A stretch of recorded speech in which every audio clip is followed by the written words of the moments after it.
자, 그럼 반갑습니다. 방금 소개받은 최영인입니다. 사실 김영정 교수님한테 콜로퀴움 강연을 해달라고 말씀을 듣고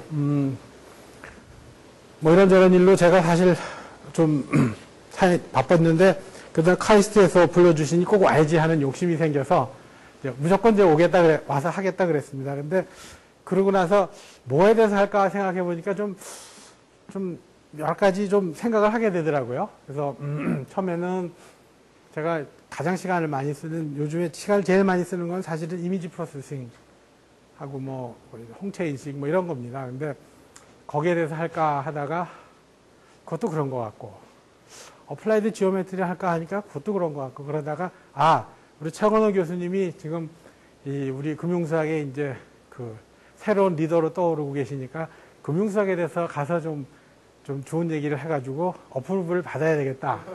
이제 이런 생각이 들었습니다. 그래서 처음에는 사실 저희가 요즘에 하는 것 중에 커머디티 마켓, 앞으로 이제 커머디티가 굉장히 패셔너블해질 테니까 커머디티 마켓의 텀 스트럭처와 그다음에는 커머디티 릴레이티드 옵션에 관한 거가 굉장히 펀더멘탈한 이슈들이 있는데 거기에 대해서 얘기를 할까 하고 좀 처음에 사실 그걸 준비를 했었습니다.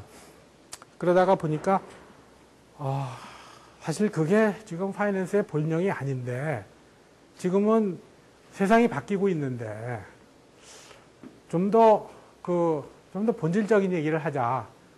그래서 여러 가지 고민하다가 김용정 교수님한테 수학 아닌 내용을 하겠습니다 하고 말씀을 드렸는데 좋다고 그러셔가지고 제가 용기를 내서 이 수학이 아닌 내용, 주로 수학 얘기가 사실은 그 안에 깊이 담겨져 있지만 오늘 강연하는 내용에는 수학이 그렇게 많지 않을 겁니다. 그래서 여기 특히 수학과 학생들 그 사이에 이번 주 내내 수학 공부하느라 머리가 터져 나가실 테니까 지금 아주 릴렉스 해가지고 들으시면 됩니다. 근데 릴렉스해서 들으신 다음에 그 부분에 스트레스 받지 마시고,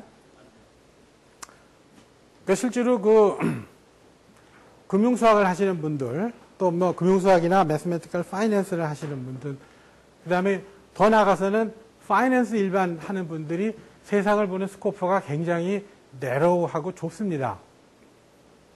근데 사실은 세상이 돌아가는 지금 돌아가는 언더커런트는 내로우 스코프가 아닌 다른 훨씬 더 큰 지금 문명사적인 큰 변화에 지금 직면해 있습니다. 그래서 제가 잘은 모르지만 조금 많은 내용을 주섬주섬 모아가지고 어제 그냥 열심히 준비해가지고 파워포인트를 만들어 봤습니다. 그래서 아마 시간이 이걸 만들다 보니까 사실은 제가 서울대학에서 여기에 관해서 한 학기나 정도 강의를 할까 하는 그런 지금 생각도 하고 있는데 내용이 굉장히 많습니다. 뭐 내용이 어렵다는 게 아니라 답답하게 많이 알아야 되는 내용들이 들어있는데 그걸 1시간에 줄여서 얘기하려고 하다 보니까 생각보다 양이 많아졌습니다. 그래서 50분 내에 끝낼 수 있을지 그건 잘 모르겠는데 바쁘신 분들은 가셔도 좋고, 끝난 다음에 제가 Q&A 세션을 하겠습니다. 그래서 학생들, 특히 금융 쪽에 커리어를 생각하는 학생들하고 제가 여러 가지 좀 얘기를 나눴으면 하는 생각도 있습니다. 그래서 이제 시작을 하겠습니다. 자, 여기서 보시는 바와 같이 실제로 시장이 여기 이게 주가입니다. 페니메이라고 해서 이제 모기지 회사입니다. 굉장히 이상한 위치에 있던 회사인데 그 회사 주가가 가장 피크일 때 2007년 여름 정도에 약 70불 하던 주식이 거의 제로로 가서 지금 페더럴 가버먼트가 테이크오버 했습니다. 프레디 맥도 비슷한 회사입니다. 그것도 역시 마찬가지로 페더럴 가버먼트가 테이크오버 했습니다. 베어 스턴스는 망했습니다.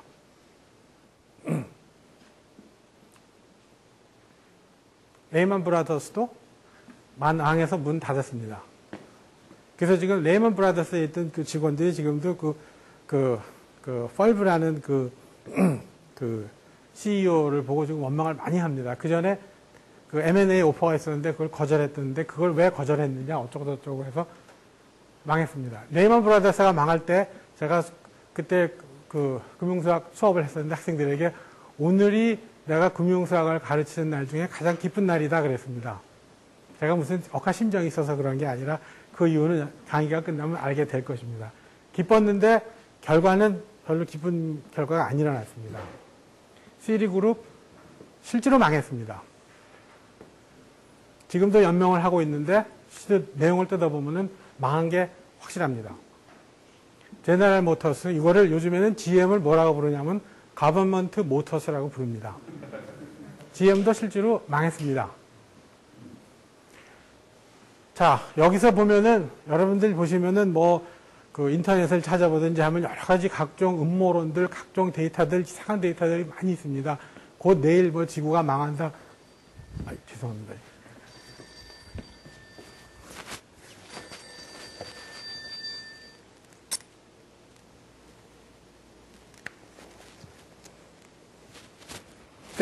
사실 거기에 있는 내용들이 상당히 어떤 거는 의미가 있는 말도 있고 주장도 있고 어떤 건 의미 없는 주장도 있습니다. 그래서 특별히 여기에서 제가 데이터를 모을 때는 굉장히 주의해서 모았습니다.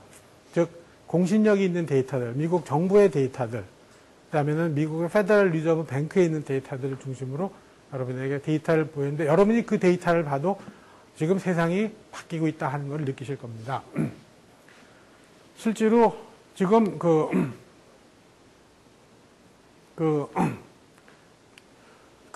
작년에 베일아웃을 한 다음에 US 컨그레스에서 Congressional Oversight Panel이라는 그걸 만들었습니다. 실제로 그거를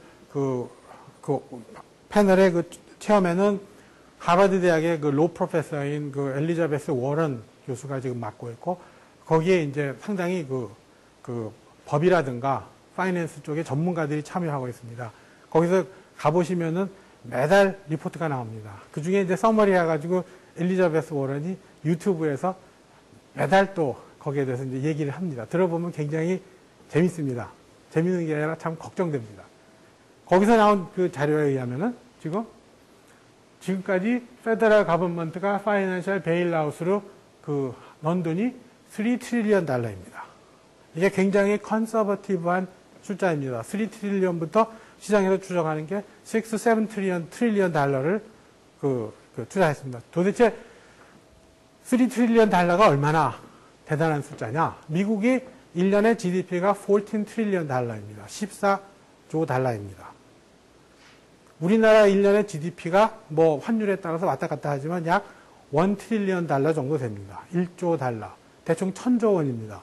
거기서 우리나라 1년 예산이 거의 300조입니다. 그렇다는 얘기는 대충 우리나라 국가에서 정부에서 텍스로 걷어가서 쓰는 돈이 1차 300조가 된다는, 즉 30%의 텍스 레이트를 갖고 있다고 보시면 됩니다. 그 이외에도 여러 가지 간접세가 많지만 일단은 그렇게 보시면 됩니다.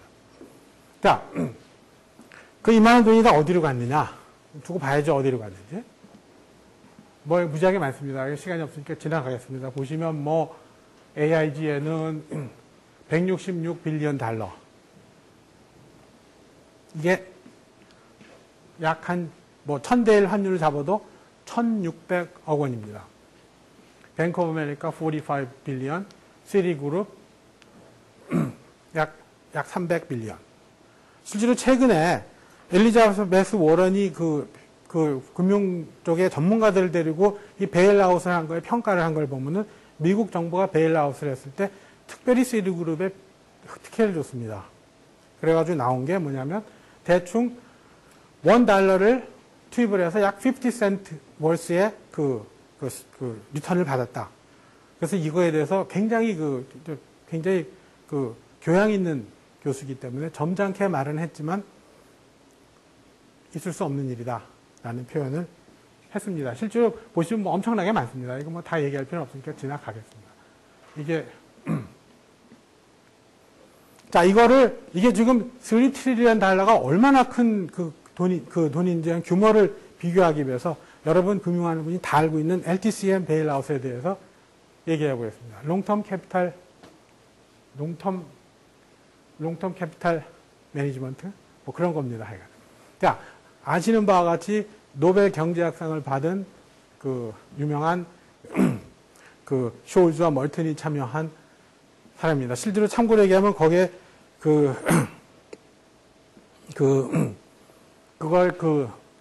이름이 갑자기 생각이 나는데, 메리웨더, 살먼 브라더스 메리웨더는 이걸 해서 망하고, 두 번째 회사를 차려서 그 회사가 또 망하고, 지금 세 번째 회사를, 헤지펀드를, 세 번째 헤지펀드를 시작했습니다. 도대체 왜 이런 일들이 일어나느냐. 자, 그런데 그때 이게 LTCM이 망한다 그래가지고 그 그린스팬 페더럴 리저브 체어맨이 지금 미국 파이낸셜 시스템이 붕괴한다. 그래가지고 뉴욕 페더럴 리저브 그 오피스에 저희 파이낸셜 그 컴퍼니들을 체어맨들을 다 모아가지고 권총은 안 들이댔지만 거의 그 수준으로 해서 베일아웃 안 하면 못 나간다 그래서 베일아웃을 한 돈입니다. 그래서 한 베일아웃 돈이 3.6 빌리언 달러입니다. 지금 3.6 빌리언 달러 그러면은 저기 컨그레셜 그 버짓에서 이게 어디에 들어가는지 알 수도 없는 돈입니다.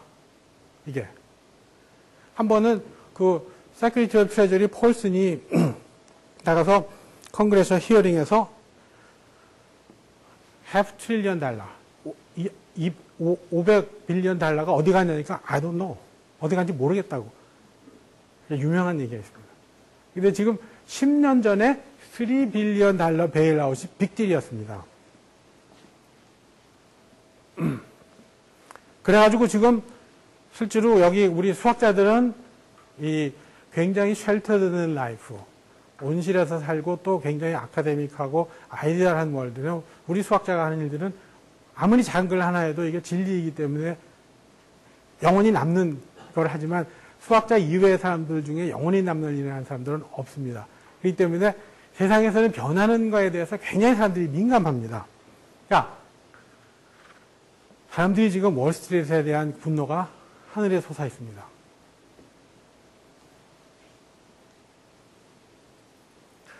자, 모든 사람들이 금융시장 자유화했더니 이 모양 이 꼴이 됐다. 이제 금융시장 레귤레이트 해야 된다.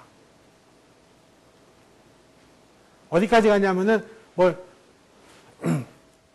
스티글러 교수 2001년에 노벨 경제학상 받은 스티글러 교수가 지금 계속 하는 말입니다. 그 중에 제가 뭐 찾아보니까 어디 마땅하게 그 인용할 데가 없어서 보니까 맨체스터 가디언에 난 게 네오 클래시컬 이코노믹스. 즉, 사람들이 자기의 셀프 인터레스트를 가지고 서로가 열심히 일을 하면은 모든 것이 괜찮아질 거다. 즉, 애덤 스미스의 인비저블 핸드. 그거는 이미 thoroughly discredit 됐다. 그럼 무슨 얘기입니까? 그럼 어떻게 하자는 겁니까? 즉, 정부가 간섭하고 규제해가지고 하자는 겁니다. 즉, 이게 지금 모든 그 인텔렉츄얼들의 지금 보이스입니다.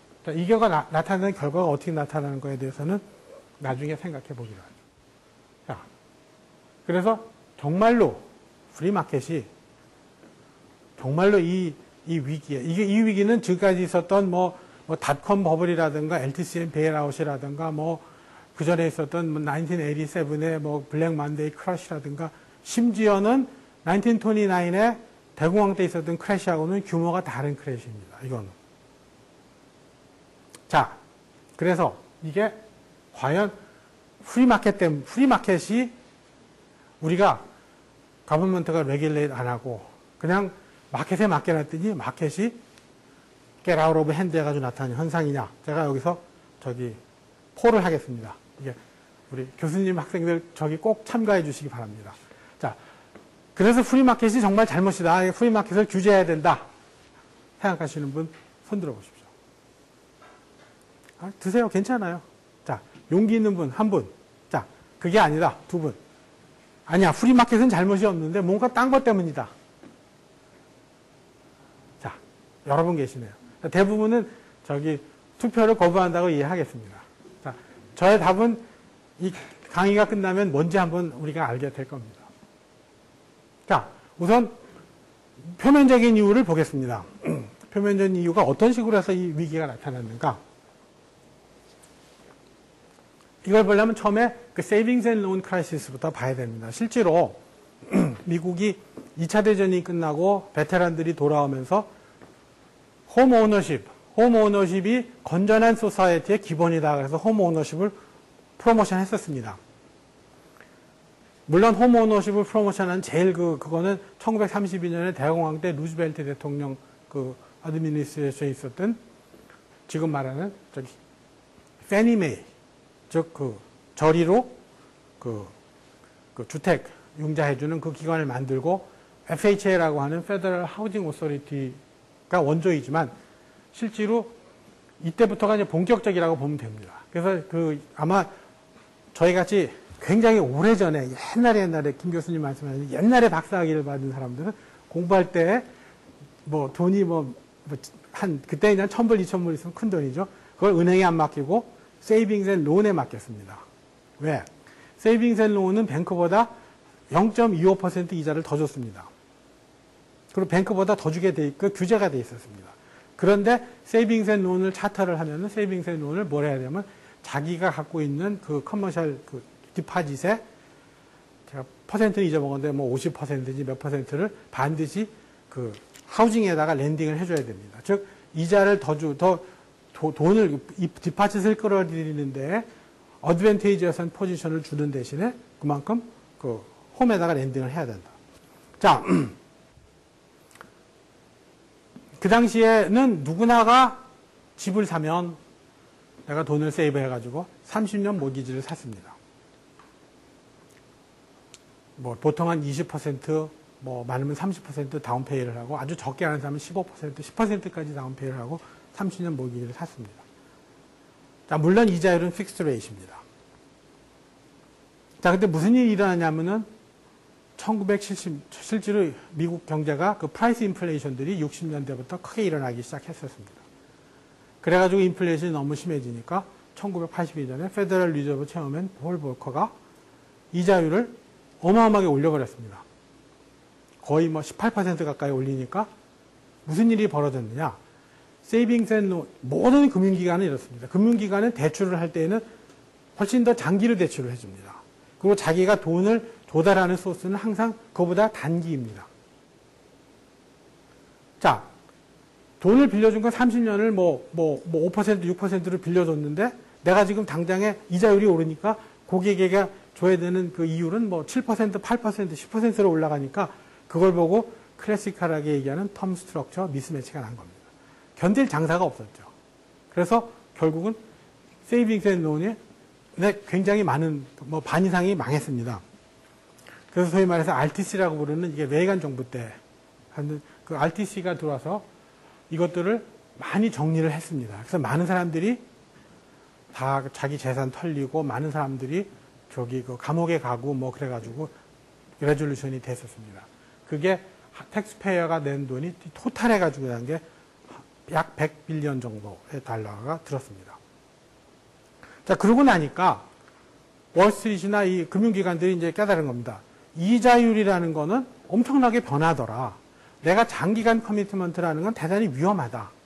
그래서 어떤 일이 벌어졌냐면, 그다음부터는 금융기관들이 모기지 론을 대출을 하면 바로 그걸 모아가지고 모기지 론을 팔아버리는 겁니다. 즉, 시큐리타이제이션의 니드가 그때부터 생긴 겁니다.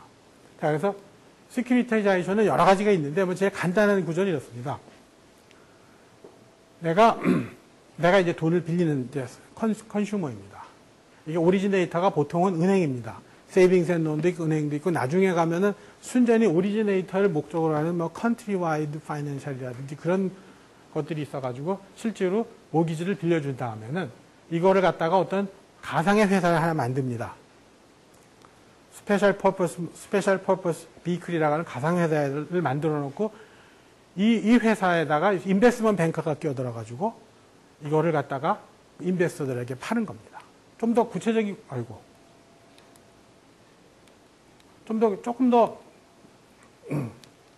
조금 더 디테일한 구조를 보면은 실제로,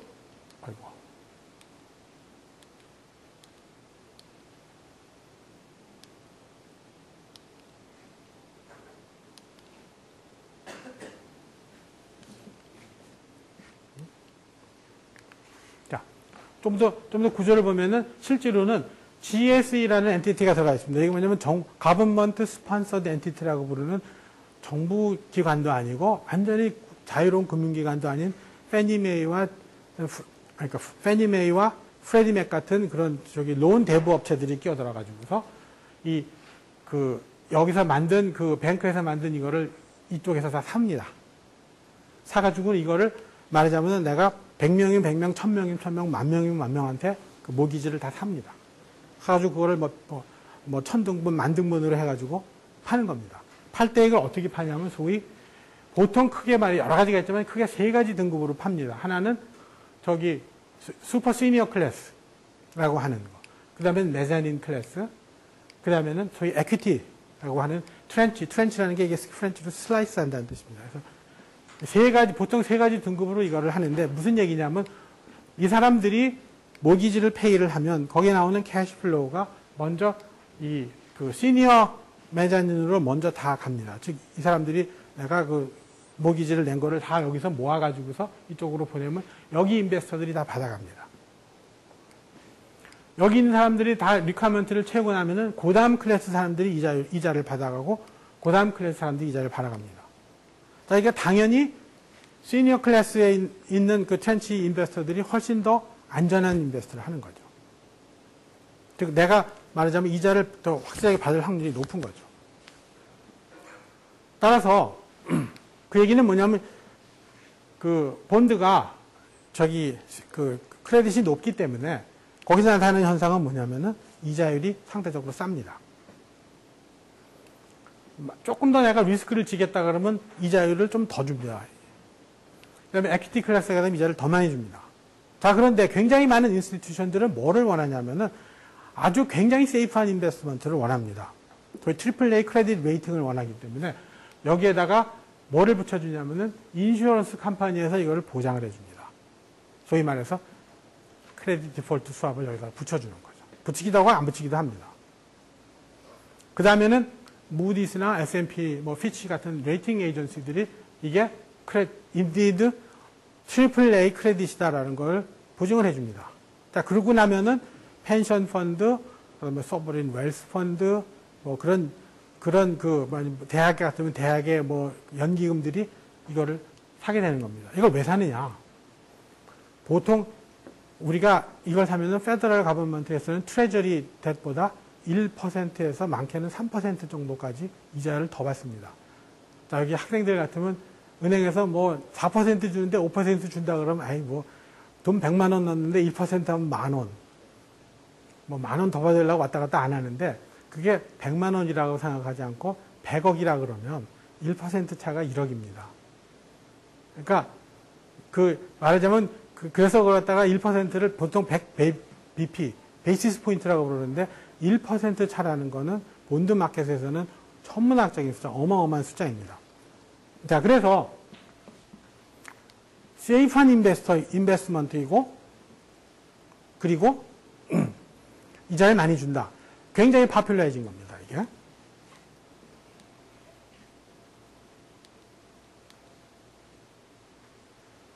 자.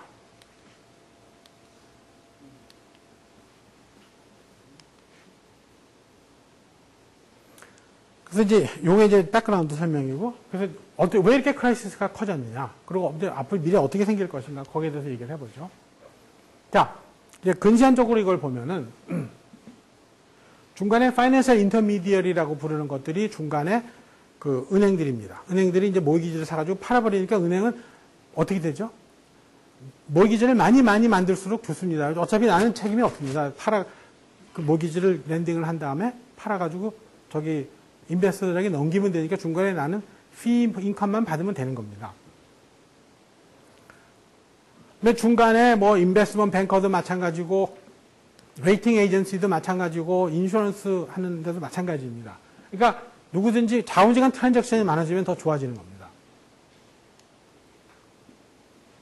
자, 인베스터들은 뭐냐면은 굉장히 세이프한 인베스트먼트이고 훨씬 일드가 많아진다. 그러니까 굉장히 이제 디맨드가 많아지는 겁니다. 자, 컨슈머는 어떠냐? 아마 여러분들 여기 있는 분들이 미국에서 집 사시거나 그 지난 2004년, 5년, 6년 그때 경험이 없으시겠지만 그게 미국에 뭐 친척이나 친지가 사는 사람들한테 얘기를 들어보면 돈을 빌리러 가면 첫째 인컴 안 물어봅니다.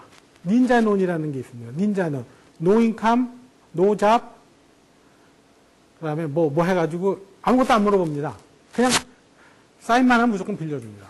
인컴도 필요 없고 아무것도 크레딧 레이팅도 필요 없고 아무것도 필요 없습니다. 이유는 왜냐? 중간에 인터미디어리는 그 론을 만들기만 하면 그냥 자기 돈을 버는 겁니다. 그 다음에 마지막에 사람들은 뭐냐면 어차피 아파트 값 떨어지는 거 봤어? 미국은 이제 아파트는 아니죠. 집이요. 집값 떨어지는 거 봤어. 집이 잠깐 떨어지는 경우가 있거나 지역적으로 약간 뭐 옛날에 텍사스 오일 버스트 했을 때라든가 뭐 하지만 미국 전체로 봐서 집값이 떨어진 적은 전후에 한 번도 없었습니다. 여러분들 우리나라 굉장히 사운드 very familiar 하죠. 우리나라 아파트 사가지고 손해본 사람 봤어? 그겁니다. 어차피 집은 오르니 인감이 없더라도 집 사놓으면 오른다. 그래서 컨슈머는 뭐냐면 무조건 많이 사자. 하면 어차피 돈을 벌는다. 그래서 인감 하나도 없이 어떤 사람은 집을 5채, 10채씩 샀습니다. 실제로. 자. 여기서 이제 약간의 그 금융수학 얘기를 좀 해야 되겠죠. 근데 금융수학 하는 사람들이 뭐 다 똑똑한 사람들, 이거 다 천재들인데, 그냥 이거 하니까 뭐, 됐다. 이렇지는 않죠, 물론. 절대 그렇지 않습니다. 자, 리스크 매니지먼트에 대해서 약 10초간에 걸쳐서 강의를 하겠습니다. 리스크 매니지먼트가 뭐냐? 뭐 리스크 매니지먼트에 여러 가지 뭐 복잡한 게 있지만 따지보면 이겁니다. 내가 어떤 에셋이 하나 있는데, 내가 이게 지금 현재 이게 프라핏 로스를 표시를 했습니다. X축을. 해가지고 내가 그 스케일로 봐서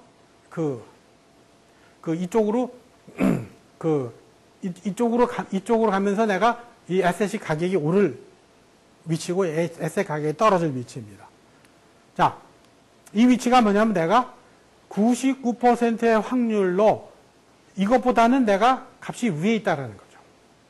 자, 무슨 얘기냐면 내가 요 값이 마이너스 2.33 시그마입니다. 이게 그냥 제일 간단하게 그냥 가우스한 분포를 가정을 하죠. 마이너스 2.33 시그마 정도의 내가 리저브를 가지고 있으면 99%의 확률로 이 정도에 나타나는 로스는 내가 감당을 해줄 수 있다라는 겁니다. 그게 뭐, 여러 가지, 뭐, 굉장히 많은 리스크 매니지먼트 이론들이 있는데 따지고 보면 다 이겁니다.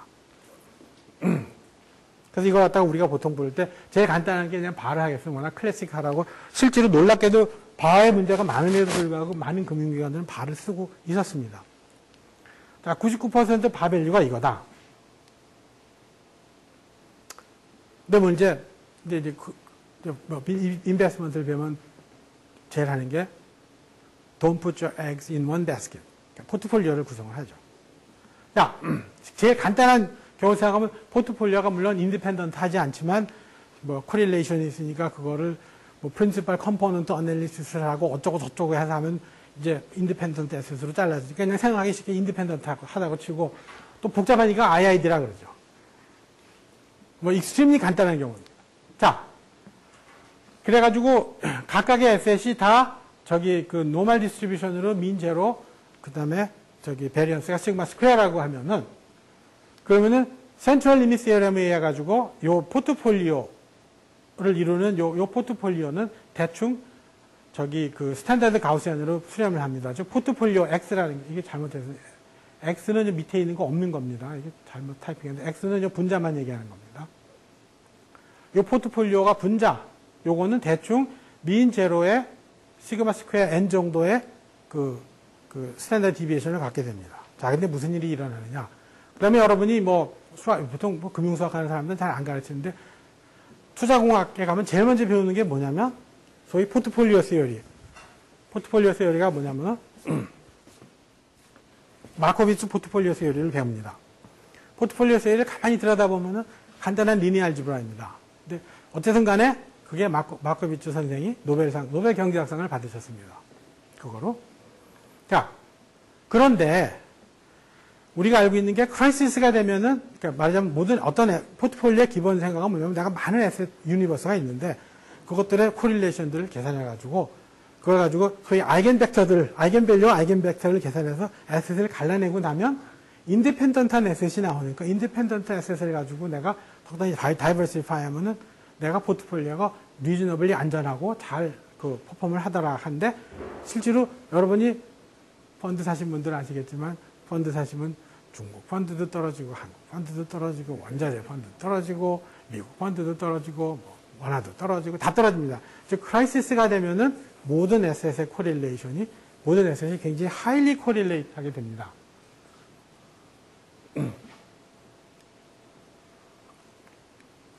그래서 그거에 대해서 익스트림하게 심플한 케이스가 뭐냐면 모든 에셋이 가우시안 랜덤 베리어블은 민이 같고 베리언스가 같으면은 디스트리뷰션 로가 같습니다. 근데 코릴레이션이 1이라 그러면은 실제로 probabilistically identical한 겁니다. 그래서 이제 같다고 한다. 그러면 포트폴리오는 그냥 n개의 x1이 되는 겁니다. 이걸 계산하면은 시그마 스퀘어 n 스퀘어가 스탠다드 디비에이션이 됩니다. 바꿔 말하면 아까 우리가 본 요 99% 바 밸류는 2.33 시그마 곱하기 n이고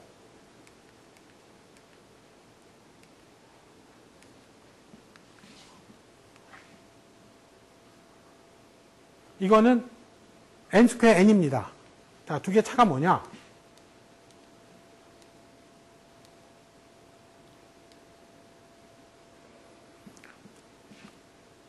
R1은 실제로 스케일링 로가 루트 n 로를 가지고 있고 R2는 n 로를 가지고 있기 때문에 바 값이 엄청나게 커집니다. 즉 내가 이런 크라이시스를 대비하려고 그러면은 뭐를 해야 되냐면은 내가 리저브하는 이코노미 캐피탈이 어마어마하게 커져야 되는 겁니다.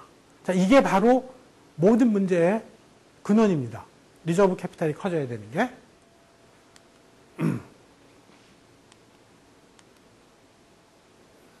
자, 그런데 리스크 매니지먼트를 갖고 있는 그거는 지금 현재 매스매티컬리 인텔렉츄얼리 큰 플로어를 가지고 있습니다. 누구의 잘못이 아니라 그게 nature of the reality입니다. 자, 어떤 플로어가 있느냐? 첫째 모델은 그냥 모델입니다. 여기 수학과 계시는 분들은 전부 모델을 가지고 뭐를 하십니다. 여러분이 플라토니스트가 돼서 기하학을 한다든가 순수 수학 하시는 분들은 그런 고민할 게 없습니다. 제가 순수 수학에 열심히 할 때는 리얼리티가 뭔지 해서 고민한 적이 한 번도 없었습니다. 왜? 내가 디파인하고 내가 하면 끝나니까. 근데 리얼월드에 관심을 갖게 되면 항상 하는 게 내가 이 만든 모델이 정말 리얼리티를 리플렉트 하는가? 혹시 내가 인텔렉츄얼 게임을 하고 있는 게 아닐까? 아무 무의미한 장난을 하고 있는 게 아닌가라는 생각이 항상 저 같은 좀 소위 현실에 관심 있는 사람들에게는 항상 첫 번째 들어오는 질문이 됩니다.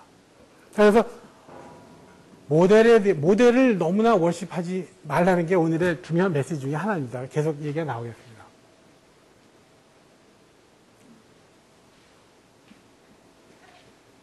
자, 둘째로는 나 아까 뭐가 빠진 것 같은데 모르겠네요. 순서가 어떻게 된지 모르겠는데 안 나오면 찾아보겠습니다. 자, 그래서 우리가 모델을 만드는데 그 모델을 만들면은 내가 이제는 이 SS의 비헤이비어는 적당한 멀티디멘셔널 가우시안 로다. 좋습니다. 그리고 실제로 그것들의 코릴레이션을 계산하는데 코릴레이션을 어떻게 계산하냐? 코릴레이션을 알 수 있는 방법은 과거 히스토리컬 데이터를 보고 알아야 되는 겁니다. 그 이외에 다른 걸로 포스툴레이트 할 수도 있지만 포스툴레이트 하면 그 가능성이 너무나 많기 때문에 어떻게 데피니트한 액션 플랜을 만들 수가 없겠죠. 자, 결국 가서는 이런 약간 조크가 되고 통계학 하시는 분들에 대해서 약간의 인설트가 되기도 하겠지만 미리 제가 양해를 구하겠습니다. 통계학자들은 세상에서 가장 보수적인 사람들입니다. 왜? 물론 통계학이나 이런 것들은 미래는 언서튼하다, 모른다 라는 거는 인정을 합니다. 다만 통계학이라는 거는 미래는 언서튼한데 언서튼한 거에 어떤 스트럭처가 있다. 그 스트럭처가 뭐냐면 바로 probability 모델입니다. 굉장히 제일 간단한 게 probability distribution이에요. 그 probability distribution은 내가 과거로부터 나오는 somehow 과거의 experience로부터 probability distribution을 내가 정한다 또는 알아낸다. 미래는 과거에 있었던 그런 uncertain한 behavior가 미래도 persist 한다. 즉 미래는 과거하고 바뀌지 않는다. 미래가 바뀌면 통계학을 할 게 없습니다. 그런데 문제는 그 자연현상들은 그렇게 뭐 옛날에 그 중세 시대에는 악마가 들어가지고 그 로 오브 네이처를 이렇게 막 장난질러서 바꾸면 어떡하냐, 그거 가지고 굉장한 스콜라스틱 디베이트가 있었습니다. 현대에 그런 거 가지고 고민하는 사람은 없습니다. 즉 내추럴 자연현상들은 그런 로들이 스테이블하다라고 다 우리가 믿습니다. 근데 자유의지를 가진 인간의 그 행태는 그렇지가 않습니다. 왜? 붐버스트 사이클. 여러분 패션 보시면 알잖아요. 제가 딸을 길러보니까 저는 여태까지 패션이라는 거에 대해서 한 번도 정확한 감각이 없었는데 우리 딸을 길러보니까 패션이 참 중요하다. 이제 그런 걸 제가 많이 느낍니다. 근데 그렇게 패션이 그렇게 이노머스하게 많은 우리 걸들에게 그 영향을 미치는 거에 대해서 저는 상당히 놀라움을 금치 못하고 한 적이 있었습니다. 그것들이 아마 뛰어난 파이낸셜 프로페셔널들도 마찬가지일 겁니다. 그래서 이제 이거를 오버컴하기 위해서 베이지안 스태티스틱스도 하고 뭐도 하지만 따지고 보면은 그게 하이라키가 한 레벨이 더 올라간 하이라키일 뿐이지 이런 그 펀더멘탈한 그거는 바뀌는 게 없습니다. 그보다 더 말하자면 그 수학적인 입장에서 이게 문제가 있습니다. 뭐냐면은 아까 바깥을 계산한다 그랬는데 실제로 보면 이걸 수학적으로 보면은 큐뮬러티브 디스트리뷰션의 그림은 이렇게 됩니다. 그래서 99% 바라는 거는 이게 너무 밑에 있는데 이 큐뮬러티브 디스트리뷰션이 0.0이라고 만다는 이 위치가 이게 뭐 이상하게 그려졌네. 여기인데, 그쵸? 여기가 바깥입니다. 자, 근데 이게 무슨 얘기냐면 99% 바가 되는 이 위치가 되면은 이 큐뮬러티브 디스트리뷰션이 거의 호리존탈합니다. 뭐죠? 우리가 수치 해석이 제일 기본적으로 나오는 1포지트 프로블럼이 됩니다. AX equal B를 푸는데 A가 무지하게 작습니다. A가 슬라이틀리 변하면은 솔루션은 엄청나게 변하는 겁니다. 그렇기 때문에 이 리스크 매니지먼트가 나타나는 테일을 계산한다는 것은 수학적으로 본질적으로 1포스트 프로블럼입니다. 어떠한 스태티스티컬 모델 어떤 거를 갖다 넣어도 마찬가지입니다. 이게 이제 갖고 있는 이제 본질적인 문제입니다. 그다음에 여러 가지 이제 또 하나가 중요한 게 여러분이 통계학을 공부해 보면은 항상 모르면 가우시안이고 그 다음에는 일단은 잘 모르겠으면 무조건 인디펜던트를 가정하고 하죠. 왜냐하면 인디펜던트 가정을 없애버리고 나면 무슨 일이 벌어지냐면은 모델링이 무지무지하게 어렵습니다. 그리고 굉장히 모델링이 아비트러리해집니다. 그래서 우리가 갖고 있는 리스크 매니지먼트 툴에 대한 얘기를 제가 좀 이따 하겠는데 실제로 인디펜던스 가정, 인디펜던스라는 게 모든 에셋이 인디펜던트 하다는 뜻이 아닙니다. PCA, 프린시펄 컴포넌트 애널리시스에 의한 마코비치 시어리와 같은 그런 파이낸셜 에셋들의 서로 서로 인터디펜던시 릴레이션십이 스테이블하다는 가정을 가지고 들어간다는 얘기입니다. 자,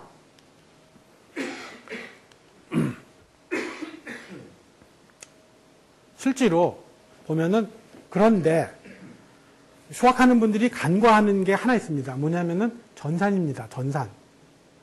막상 내가 리스크 매니지먼트 시스템을 운영을 하겠다. 저는 그거를 10년 전쯤에 그런 일에 참여를 해봐서 제가 절감을 하고서 이거는 아닌데, 이건 아닌데 하고 느꼈던 겁니다. 자, 뭐냐?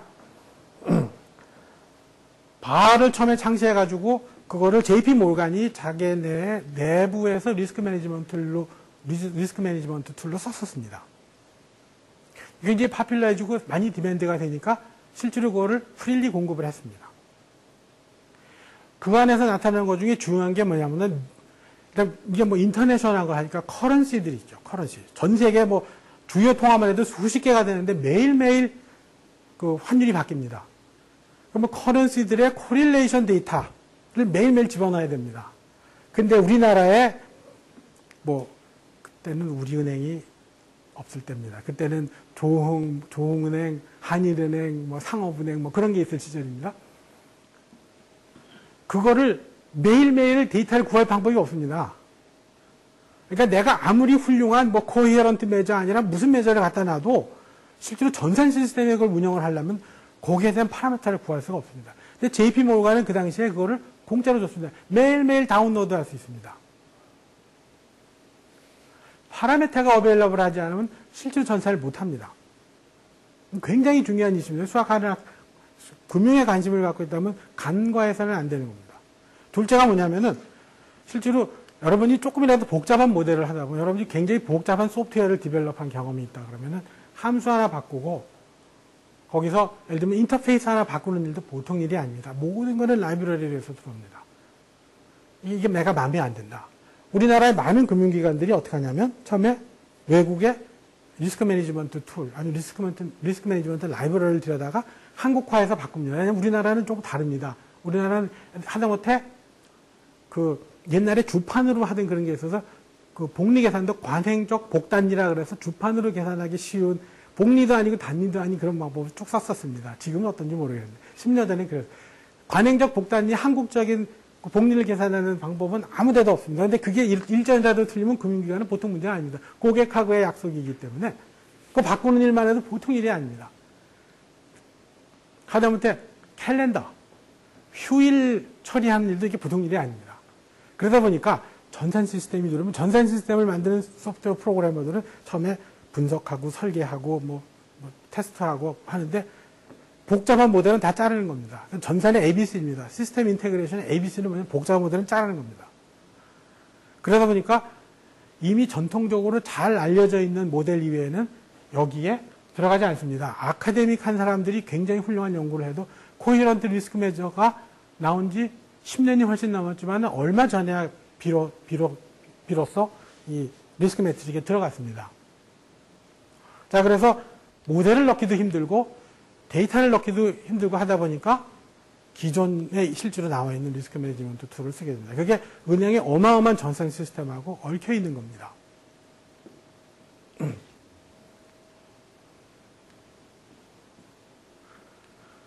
더 중요한 게 있습니다. 그러니까 스트레스 테스트도 하고 뭐죠? 실제로 스트레스 테스트를 해가지고 여러 가지 코릴레이션이 바뀌면 어떻게 될까? 다 툴도 있습니다.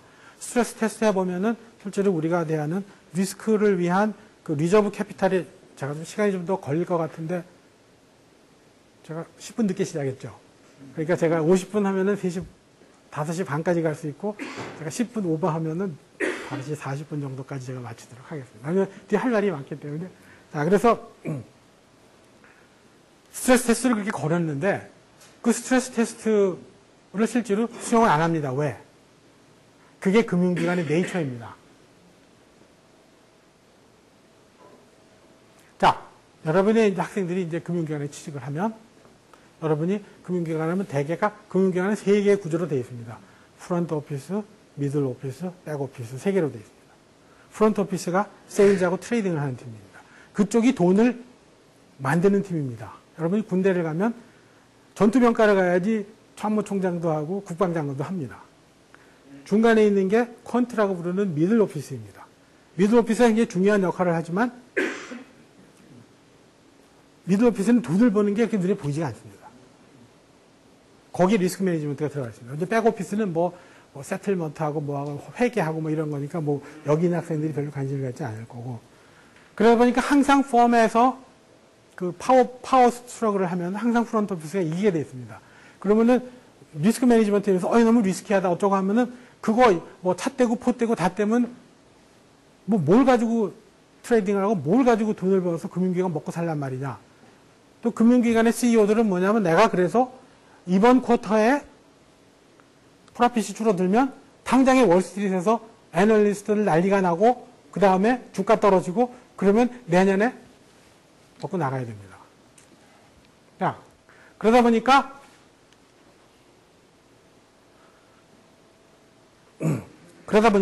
뭐 그 얘기 다시 또 제가 나가서 하죠. 뒤에 더 나오니까 실제로 수학자들은 그 확률에 대해서 고민을 안 합니다. probability가 뭐냐?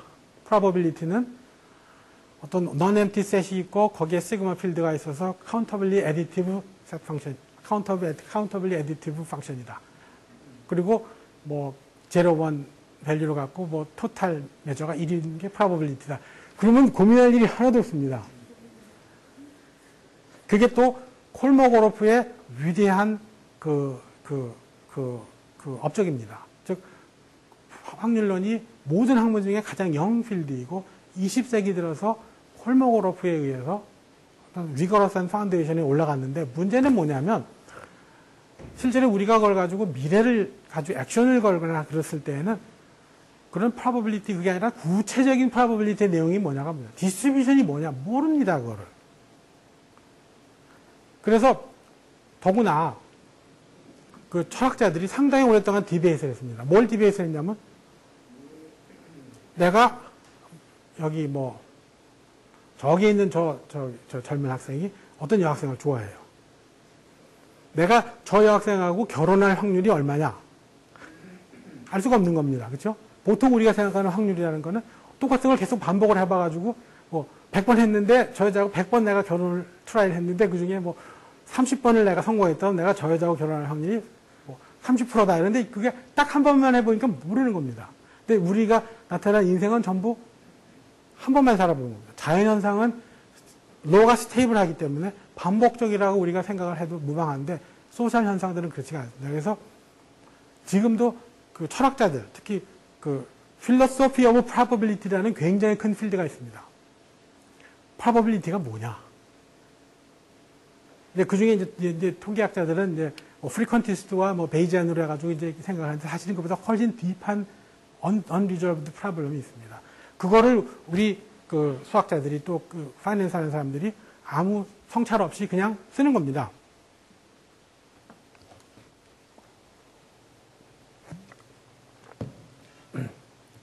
자, 이제 더 재미난 얘기입니다. Deeper reason for current crisis. 레버리지입니다. 레버리지야말로 파이낸스의 아편입니다. 이게 모든 만악의 모든 것의 근원입니다. 레버리지의 시작은 뭐냐면 뱅크입니다. 뱅크는 자기가 갖고 있는 돈의 10배를 빌려주는 겁니다.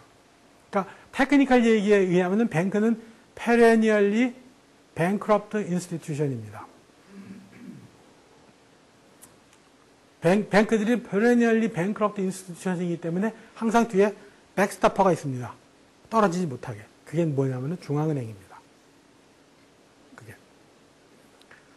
근데 그건 어느 정도 보통 우리나라 예를 들면 뭐 BIS 8%, BIS 레이트를 아는 나라 국민은 한국 국민밖에 없습니다. 미국 사람들도 제가 너 BIS 레이트 뭔지 아니까 BIS 아무도 없습니다. 자, 그런데 이번 크라이시스 할 때 뭐 평가에 의하면은 뭐 레이먼 브라더스가 20대 1, 30대 1의 레버리지다. 어떤 사람은 100대 1의 레버리지다. 30대 1의 레버리지라면 자기가 갖고 있는 그 리저브 캐피탈이 3%입니다. 50대 1이면 2%입니다. 내가 갖고 있는 포트폴리오가 2%만 잘못 움직이면 내가 완전히 그 뱅크럽트 인스티튜션을 가는 겁니다. 근데 왜 그렇게 하느냐? 왜 롱텀 캐피탈이 왜 망했느냐? 자기가 갖고 있는 캐피탈보다 많이 빌려가지고 그 투자를 하는 겁니다. 내가 돈이 100원이 있는데 그걸로 콜라를 하나 사가지고 저 사람한테 110원에 팔았다. 그럼 내가 10원이 남습니다. 그럼 내가 이익이 10%가 남는 겁니다. 근데 내가 100원이 있는데 900원을 빌립니다. 그래서 1000원을 빌려가지고 저 콜라를 사서 팔면은 1100원에 그러니까 1100원에 팝니다. 그럼 100원이 남는 거죠. 그럼 내가 원래 갖고 있던 100원에서 100원이 남으니까 배가 된 겁니다. 금융기관은 지금 이 모든 거의 기본이 뭐냐면 금융기관은 내가 갖고 있는 그거에 레버리지를 통해서 이득을 취하는 겁니다. 그 레버리지를 통해서 이득을 취했을 때 망하지 않을 안전장치들이 필요하죠. 그 다음에 그거를 저스티파이하는 인텔렉츄얼한 툴들이 필요합니다. 그 두 가지가 다 갖춰졌는데 지금부터 스토리가 이제 전개가 되는 겁니다. 이건 뭐 그냥 넘어가죠. 실제로 이 모기지 쪽에 관한 파이낸스는 굉장히 재미난 수학적인 이슈들이 많은데 뭐 이건 오늘 얘기는 그게 아니기 때문에 자 그래서 금융기관이 많은 레버리지를 지는데 금융기관의 입장에서는 제가 이거 순서가 뭐냐면은 내가 레버리지를 지고 싶은데 레버리지를 막는 가장 중요한 인터널 오가니제이션이 뭐냐면 리스크 매니지먼트 디파트먼트입니다. 프론트 오피스에서 레버리지를 지고 있으면 안 돼. 그거 하면 레버리지가 너무 커. 그러면은 레버리지 줄여 이럽니다. 그러면은, 이게 만약에 문제가 생기면은 큰일 난다 그러면 CEO나 이런 사람들이 가서 이제 그걸 이제 얘기를 듣고 이제 결정을 하겠죠. 그랬을 때 대부분의 경우에는, 뭐, 괜찮았는데, 뭐. 우리만 그런 게 아니라, 야, 다른 뱅크 물어보니까 다른 뱅크 다 그러는데, 야, 그럼 그대로 해. 그래가지고, 결국은 레버리지가 많은 쪽으로 가게 돼 있습니다. 그렇게. 그게 인헤런트합니다. 그렇게 되기 때문에, 그렇게 하다 보면은 리스크 매니지먼트에서 나오는 여러 가지 그 바하 계산이나 이런 거를 가능하면은 작게 그 추정하려고 하는 텐던시가 벌어지게 되는 겁니다. 그렇게 하면 이게 저스티파이가 되는 거니까. 두 배 중요한 것들이, 그보다 더 중요한 거는 뭐냐면 내가 망하면 구해준다는 겁니다. 거기에 대한 지금 가장 최근에 가장 배드 선례가 뭐냐면 LTCM을 베일아웃 한 겁니다. LTCM 그 당시에는 그린스팬이 그게 망하면 큰일 난다고 그랬는데 결국 해보니까 3빌리언밖에 안 되는 에셋이었는데 그 위에 월스트리트에서 무슨 얘기가 나왔냐면은 그린스팬 풋이라는 말이 나왔습니다. 내가 망하면 내가 뭔가 문제가 있으면 그린스팬이 구해준다. 그러다 보니까 금융기관들이 점점점 리스크를 크게 지고 들어가려는 텐던스가 벌어지는 겁니다. 왜? 가버먼트가 막아주니까. 또 하나가 이 학생들에게 제가 이런 얘기, 금융기관의 학생들에게 얘기를 꼭 해줍니다.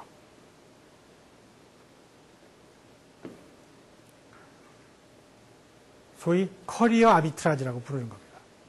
내가 금융기관에 갔는데 가서 내가 돈 100억을 운영을 하는데 1000억을 운영을 한다. 1000억 운영하는데 그래가지고 내가 그 회사에 나오는 이익의 10%를 내가 우리 팀이 논아갖는다. 1000억을 운영해서 내가 예를 들면은 200억을 벌었다. 내가 반을 갖는다. 그럼 100억이죠. 100억을 몇 사람이 논아갖는 겁니다. 만약에 내가 투자한 거가 실패가 되면 어떻게 되죠? 그러면 나는 못 받고 딴 데 가면 됩니다. 그게 소위 그 컴펜세이션의 에이스메트리입니다. 제가 이런 얘기를 왜 하냐면 이런 것들이 앞으로 여러분이 금융수학, 이코노믹스를 공부하는 데에서의 굉장히 중요한 연구 토픽입니다. 이게. 앞으로 금융수학이 달라지는 패러다임 시프트 중에 다 이런 것들이 들어있는 내용입니다.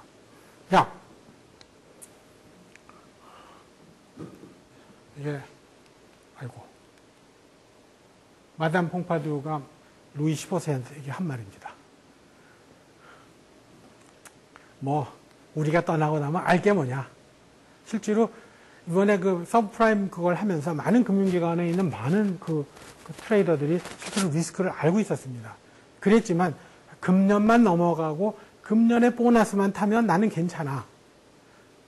계속해서 리스크를 가진 겁니다.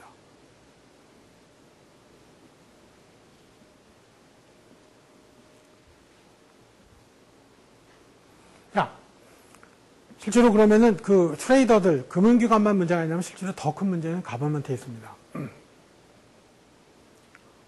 가버먼트가 여러분 FDIC 알죠? 페더럴 디포짓 인슈런스 코퍼레이션. 우리나라도 정부가 그 예금 보호공사 해주죠. 그러다 보니까 은행이 망할 수 있다는 걸 알면은 예금자들이 정말로 건전한 은행을 찾아서 갈 겁니다. 근데 지금 그럴 필요가 없어요. 아무 데나 가면 됩니다.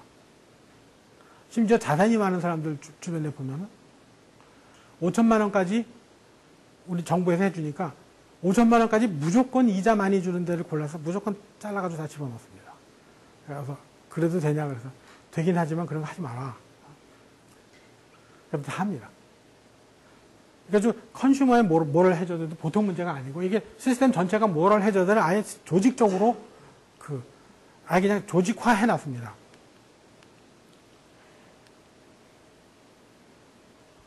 그보다 더 큰 문제가 있습니다. 더 큰 문제가 뭐냐면은 페더럴 리저브입니다. 그래서 이제 이런 얘기하면은 이제 상당히 반체제 인사 같이 이제 제가 이제 얘기를 해야 되는데 지금 그 버난키 페더럴 리저브가 지금 그 머니마켓 쇼텀 레이트를 0.04%를 주고 있습니다. 그러다 보니까 연금 생활자 내가 돈을 세이브해가지고 이자로 생활을 해야 되는 사람은 지금 어마어마한 좀 리스크에 좀 처해 있습니다. 그대로 두면은 이게 내 돈이 인컴도 못 받고 인플레이션에 대해서 줄어들고 하니까 무언가를 합니다. 즉 바꿔 말하면 우리가 금융수학에서 이자율 그걸 할 때는 이자율이라는 게 단순한 심플한 파라미터로 생각하는데 실제로 이자율이라는 거는 경제의 모든 활동을 코디네이션하는 현재와 미래와 모든 에셋 사이의 그 밸류를 코디네이션하는 가장 중요한 코디네이팅하는 펑션의 역할을 하는 그 퀀티티입니다. 그 퀀티티를 페더럴 리저브가 낮춘 겁니다. 여러분이 컨트롤 시어리를 공부했다면 컨트롤 시어리에서 컨트롤을 해서는 안 되는 인터널리 가장 중요한 퀀티티 하나를 컨트롤 베리어블로 컨트롤을 했을 때 시스템이 어떻게 작동할지 한번 생각을 해보십시오. 자, 그러니까 페더럴 리저브가 실제로 저기 Y2K가 났을 때, 그 다음에 9/11 났을 때, 닷컴 버블이 끝났을 때 그린스팬이 이자율을 엄청나게 떨어뜨렸습니다.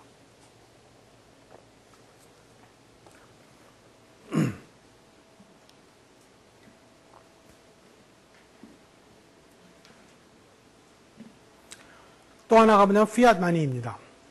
제가 이따가 로마 시대 그 화폐에 대한 얘기를 좀 하겠습니다. 그걸 보면은 지금 돈을 마구마구 찍어내는, 돈을 찍어내는 정도가 좀 놀라울 정도입니다. 지금 여러분이 저기 금융을 공부하기 전에 실제로 캐피탈이 뭐고, 돈이 뭐고, 그거에 대한 펀더멘탈한 질문을 안 하고 공부를 하면 뭐냐면 여러분은 블라인드한 매스메티컬 모델을 공부하는 겁니다. 뒤에 나가게 제가 얘기했지만 우상숭배를 하는 겁니다. 자, 케인즈 선생. 케인즈 선생은 읽어보면 읽어볼수록 이상한 사람입니다. 저는 그렇게 생각합니다. 제가 이런 얘기 했다는 경제학자들한테 혼나겠지만, 소비가 세이빙이다. 그리드가 벌추다. 세상에 이런 말이 되지 않는 소리를. 그래서 케인즈 선생이 하는 건 뭐냐면은, 많이 빌려라. 빚을 많이 해라. 많이 소비해라. 그게 지금까지 계속 축적이 되어 온 겁니다. 여기에 대해서는 제가 뭐 더 이상 얘기는 안 했는데, 여러분이 경제학을 공부하려면 굉장히 언파퓰러하고 별로 경제학을 공부하면 전혀 가르치지 않는 학파가 있습니다. 다만 그 학파가 19세기에 상당히 도미넌트했고 20세기 초까지도 도미넌트한 학파가 오스트리안 학파가 있습니다. 한번 읽어보십시오.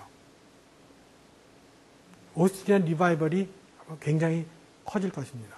여러분이 리서치를 한다면 그쪽하고 그 접목을 했을 때 굉장히 많은 프로피터블한 걸 알게 됩니다. 지금 소위 스마트 인베스터라는 사람들은 다 원웨이 어나다 오스트리안 이코노믹 벤트를 가지고 있습니다. 자, 그 다음에 실제로 보면은 실제로 이제 카터 정부 때 또 그 다음에 클린턴 정부 때 해가지고서 그런 많은 프리 이코노미에 대해서 마이너리티에게 그걸 돈을 더 빌려줘라 여러 가지 정부의 그 법안들이 많았는데 그런 얘기는 지나가겠습니다. 자, 현재 지금 문제가 뭐냐? 실제로 얼마나 현재 상황이 좀 다이어하냐?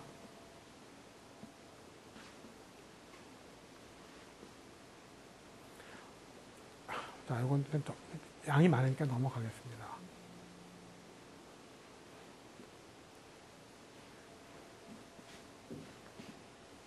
자, 이거 한번 보죠. 지금 현재 그건데, 이게 지금 제가 만들어낸 게 아니라, 컨그레셔널 오버사이트 패널 금년 10월 달에 나온 리포트에서 제가 따온 겁니다. 보시면, 이게 지금 네거티브 에퀴티. 자기가 집을 빌렸는데, 집의 지금 홈밸류가 내가 뎃보다 적으면 네거티브 에퀴티입니다. 그거가 네바다주 거의 50%, 미시간주 거의 40%, 아리조나, 플로리다, 캘리포니아 30% 이상, 오하이오주 이상, 조지아, 뉴햄셔, 버지니아, 아이오와, 텍사스